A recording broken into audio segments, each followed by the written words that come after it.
Bab 1252, Seluruh Klan Bangkit. Klan Hellion. Di aula, sekelompok orang kuat dari keluarga Hellion berkumpul bersama, dipimpin oleh Yunot Hellion, kepala keluarga Hellion. Yunot Hellion memegang erat surat rahasia di tangannya. Wajahnya pucat dan ekspresinya suram. Para pria kuat dari keluarga Hellion semuanya sedikit bingung saat melihat ini. Pada saat ini, Yunot Hellion tiba-tiba berbisik, "Aku baru saja menerima berita bahwa Aula Tao Penciptaan bertempur dengan Akademi Guanxuan. Alam semesta Guanxuan dan alam semesta nyata telah sepenuhnya lenyap, dan seharusnya dihancurkan sepenuhnya. Dikatakan bahwa Tuan Ye juga telah tewas dalam pertempuran itu, dan Aula Tao Penciptaan memperoleh kemenangan besar." Begitu kata-kata itu diucapkan, semua orang di lapangan tercengang dan berdiri terpaku dan tak bisa berkata-kata. Pada saat ini, Kiran Hellion gemetar dan berkata, "Ayah, dia meninggal." Yunot Hellion mengangguk dengan ekspresi rumit.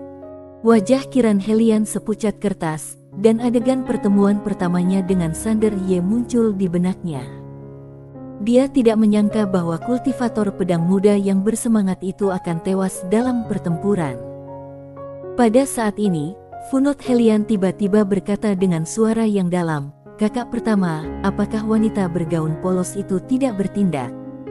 Yunot Hellion menggelengkan kepalanya, "Sepertinya tidak. Pertempuran di sana terlalu sengit, dan orang-orang kita tidak bisa mendekat. Bagaimanapun, fakta yang tak terbantahkan adalah bahwa alam semesta Guanxuan dan alam semesta nyata telah sepenuhnya menghilang." Sayang sekali. Mendengar ini, Funot Hellion mengerutkan kening. Yunot Hellion melirik semua orang di lapangan, menarik napas dalam-dalam, lalu berdiri dan berkata dengan suara serius, "Tuan Muda Ye terbunuh, alam semesta Guanxuan hancur, maka selanjutnya Aula Tao Penciptaan tidak akan melepaskan keluarga Hellion. Para tetua, kita bisa mati, tetapi keluarga Hellion tidak bisa dimusnahkan. Kita harus segera memilih beberapa anak dari keluarga Hellion dan membiarkan mereka melarikan diri." Setelah berkata demikian, dia pun terduduk lagi dengan berat, merasakan ketidakberdayaan dan keputusasaan yang amat dalam di hatinya. Kali ini, keluarga Hellion benar-benar tamat. Di lapangan, ketika para tetua keluarga Hellion mendengar kata-kata Yunot Hellion, wajah mereka menjadi pucat, penuh ketidakberdayaan dan keputusasaan. Kali ini, semuanya benar-benar berakhir. Mereka tidak menyangka bahwa Aula Tao Penciptaan begitu mengerikan hingga secara langsung menghancurkan alam semesta Guanxuan. Pada saat ini, seorang tetua tiba-tiba bergegas masuk dan berkata dengan suara gemetar, "Ketua klan, ada 2 orang yang datang." Datang begitu cepat. Yunot Hellion tiba-tiba berdiri. Dia menatap para tetua di lapangan dengan tatapan tegas di matanya. "Para tetua, sekarang setelah semuanya menjadi seperti ini, benar dan salah tidak lagi penting. Seorang pejuang dapat dibunuh tetapi tidak dipermalukan. Aku meminta semua tetua untuk mati bersamaku. Pergi mati." Semua tetua di lapangan berdiri satu demi satu, tatapan mereka tegas, tanpa sedikit pun jejak rasa takut di mata mereka. Keluarga Hellion dapat berbagi kekayaan dan kehormatan, serta hidup dan mati. Tidak jadi pengecut. Pada saat ini, seorang tetua tiba-tiba berkata dengan suara yang galak, "Sialan, aku akan membawa seseorang bersamaku bahkan jika aku mati." Sambil berbicara, dia segera membakar tubuh dan jiwanya, lalu bergegas keluar dari aula. Begitu dia bergegas keluar dari aula, dia melihat seorang pria berkemeja putih dan seorang wanita bergaun polos. Dia berkata dengan marah, "Aku akan mati bersamamu." Karena itu, dia memilih untuk menghancurkan dirinya sendiri. Melihat lelaki tua itu berlari ke arahnya seperti bola api, lelaki berpakaian putih itu tertegun. Apa yang sedang terjadi? Pada saat itu, perempuan yang bergaun polos itu tiba-tiba mengacungkan kedua jarinya, dan dalam sekejap, lelaki tua itu terdiam di tempat, dan api yang membakar tubuhnya pun menghilang, kembali normal. Orang tua itu tertegun sejenak, lalu matanya membelalak karena marah. Jangan pikir hanya karena kamu kuat, aku takut padamu. Pria berbaju putih, Cyanohelian, jangan bertindak gegabah. Pada saat ini, teriakan marah tiba-tiba datang dari belakang lelaki tua itu, dan kemudian Yunot Helian dan sekelompok orang kuat dari keluarga Helian bergegas keluar. Orang tua bernama Cyanohelian sedikit bingung. Yunot Helian buru-buru berkata, "Adik ketujuh, ini orang sendiri." Sambil berbicara, dia memandang ke arah lelaki berkemeja putih dan perempuan bergaun polos yang tidak jauh dari situ, lalu membungkuk sedikit, "Halo, dua senior." Pria berbaju putih itu tersenyum tipis, "Ketua klan Helian, tidak perlu bersikap sopan." Yunot Helian ragu-ragu sejenak, lalu berkata, "Dua senior datang ke keluarga Helian ini." Pria berbaju putih itu tersenyum dan berkata, "Terima kasih kepada kalian semua karena telah merawat anak aku sebelumnya. Kami datang ke sini kali ini untuk menyampaikan rasa terima kasih kami kepada keluarga Helian." Wanita bergaun polos itu tiba-tiba merentangkan kedua telapak tangannya, dan dalam sekejap, semua anggota keluarga Helian berubah menjadi cahaya putih yang membumbung tinggi ke langit dan masuk ke galaksi yang luas. Kemudian, mereka langsung menembus penghalang kosmik yang tak terhitung jumlahnya dan langsung menuju ke kedalaman alam semesta. Seluruh klan bangkit, masuki secara paksa peradaban kosmik tingkat ke-9.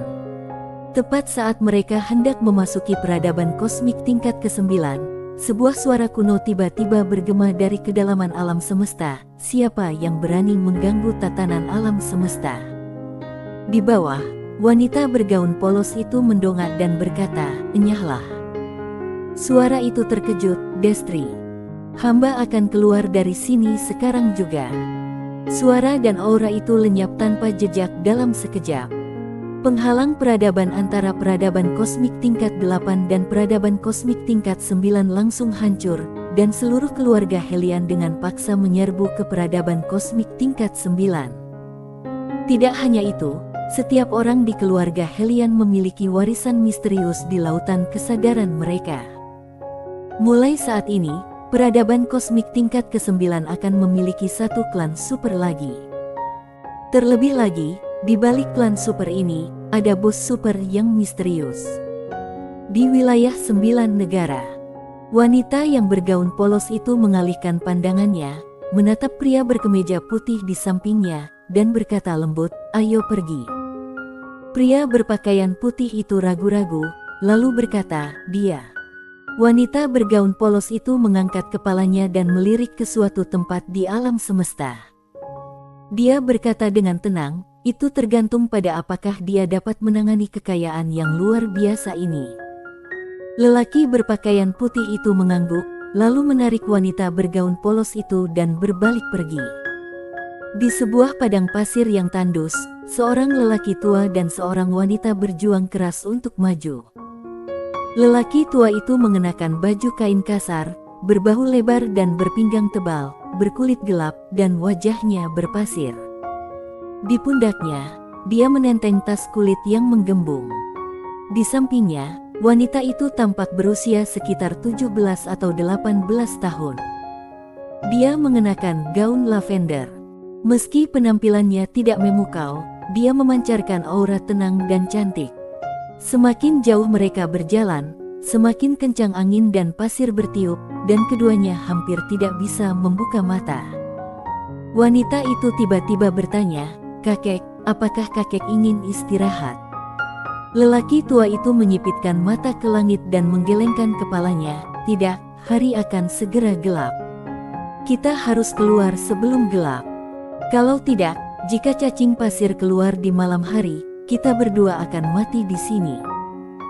Wanita itu mengangguk, lalu berjalan ke arah lelaki tua itu dan memegang ikat pinggang dengan kedua tangan. "Kakek, aku akan membantumu." Orang tua itu melirik ke arah gadis itu, dan sebuah senyuman muncul di wajahnya yang tegas, "Gadis baik." Dengan cara ini, setelah kakek dan cucu berjalan sekitar setengah jam, angin dan pasir menjadi semakin kencang, membuat mereka hampir mustahil untuk membuka mata. Pada saat ini, wanita itu tiba-tiba menunjuk ke kejauhan dan berkata dengan cemas, "Kakek, lihat ke sana." Lelaki tua itu menoleh dan melihat ke arah yang ditunjuk wanita itu. Tak jauh dari situ, ada seorang lelaki tergeletak, dan tidak diketahui apakah dia sudah mati atau masih hidup. Orang tua itu mengerutkan kening, "Jangan khawatirkan dia, pergi saja." Setelah berkata demikian, dia terus berjalan maju. Di gurun kematian ini, orang sering meninggal, yang merupakan hal yang sangat normal. Pada saat itu, wanita itu berkata lagi, "Kakek, lihat, dia bergerak sedikit seolah-olah dia masih hidup." Setelah berkata demikian, dia langsung berlari menghampiri. Melihat hal itu, lelaki tua itu tiba-tiba menjadi cemas, "Nak." Sambil berkata demikian, dia bergegas mendekat. Wanita itu berlari ke arah pria itu, dan mendapati bahwa pria itu memang sedang menggeliat. Ketika dia melihat penampilannya, dia tercengang. Pria itu berambut acak-acakan dan berwajah tampan, tetapi dia tidak punya tangan. Pria itu tidak membuka matanya. Tenggorokannya bergemuruh dan dia mengucapkan sepatah kata dengan susah payah, "Air." Mendengar perkataan itu, wanita itu pun segera melepaskan ketel yang ada di pinggangnya, membuka tutup ketel, berlutut di samping sandar Ye, lalu memasukkan mulut ketel ke dalam mulut pria itu. Tanpa tahu sudah berapa lama dia tidak minum air, lelaki itu pun meminumnya dengan tergesa-gesa, tetapi dia minum terlalu cepat dan tersedak, lalu batuk-batuk dengan keras. Wanita itu menepuk dada pria itu dengan cepat, "Jangan buru-buru, jangan buru-buru." Setelah beberapa lama, lelaki itu perlahan membuka matanya. Ketika melihat wanita itu, dia bertanya dengan bingung, "Di mana ini?" Wanita itu berkata, "Gurun kematian." "Gurun kematian." Pria itu mengerutkan kening dalam, tanpa kesan apapun. Pada saat ini, lelaki tua itu tiba-tiba berkata, "Gadis, angin dan pasir semakin kencang, kita harus pergi." Sani segera menatap pria itu, "Bisakah kamu jalan?" Pria itu melirik angin dan pasir di kejauhan. Saat ini, dia tahu bahwa jika dia tidak pergi, dia akan terkubur hidup-hidup oleh angin dan pasir. Pria itu mengangguk dan tanpa sadar mencoba untuk berdiri, tetapi sesaat kemudian dia mendapati tangannya kosong. Pria itu tertegun. Dalam sekejap, kenangan yang tak terhitung jumlahnya membanjiri kembali. Sesaat kemudian, wajah lelaki itu tiba-tiba menjadi pucat. Dia tampak memikirkan sesuatu dan ingin berdiri, tetapi tanpa tangan, dia sama sekali tidak dapat berdiri. Melihat hal itu, wanita di sebelahnya segera membantunya berdiri. Lelaki itu sepertinya merasakan sesuatu. Dia melihat pinggangnya. Ada pedang patah di pinggangnya dan sebuah pagoda kecil tergantung di sana. Pagoda kecil itu compang camping dan satu sudut hilang dari tepi atapnya. Melihat pemandangan ini, pria itu gemetar dan berkata, "King Xuan, Tuan Pagoda." Pria itu adalah Sander Ye. Pada saat ini, dia sibuk mencoba menghubungi Tuan Pagoda dan King Xuan, tetapi alangkah ngerinya dia karena baik Tuan Pagoda maupun King Xuan tidak menjawab, dan jiwa mereka telah tertidur lelap. Dia ingin mencoba memobilisasi kultivasinya, tetapi pada saat berikutnya, kata berwarna merah darah tiba-tiba muncul di antara alisnya, "Jahat." Begitu kata ini muncul, kultivasi yang awalnya dia panggil langsung ditekan. Pada saat yang sama, rasa sakit yang tajam datang dari seluruh tubuhnya, dan kepalanya terasa seperti dipukul oleh palu. Kemudian tubuhnya jatuh lurus ke bawah, kepalanya miring, dan dia pingsan. Melihat pemandangan itu, wanita itu tertegun. "Gadis, badai pasir akan datang." Orang tua di samping itu tiba-tiba berkata dengan suara yang dalam. Wanita itu menoleh dan melihat badai pasir setinggi 1000 kaki menyapu langit di kejauhan, bergulung ke arah mereka. Wajah wanita itu langsung pucat pasi. Orang tua itu tidak berkata apa-apa, langsung meraih wanita itu dan lari. Wanita itu lalu mengangkat kaki Sanderye. Orang tua itu berbalik dan melotot ke arahnya. Apa yang kamu lakukan? Wanita itu menyeringai, kakek yang baik, menyelamatkan nyawa lebih baik daripada membangun pagoda 7 lantai. Ayo selamatkan dia. Orang tua itu berlari dan berkata dengan suara berat, gadis kecil, dia adalah beban bagi kita, cepat turunkan dia, kalau tidak, kakek akan marah. Wanita itu ragu sejenak, lalu berkata, kakek, aku tidak bisa hidup dengan tenang jika aku melakukan ini. Orang tua itu berkata dengan marah, kamu menyeretnya, dan kakek menyeretmu. Kakek tidak sekuat itu. Wanita itu menjulurkan lidahnya dan berkata, kakek yang baik, bocah ini sangat tampan, kita harus menyelamatkannya. Badai pasir masih beberapa mil jauhnya dari kita. Lelaki tua itu sangat marah hingga hatinya sakit. Dia melotot ke arah wanita itu dan berkata, Sanifan. Bersambung.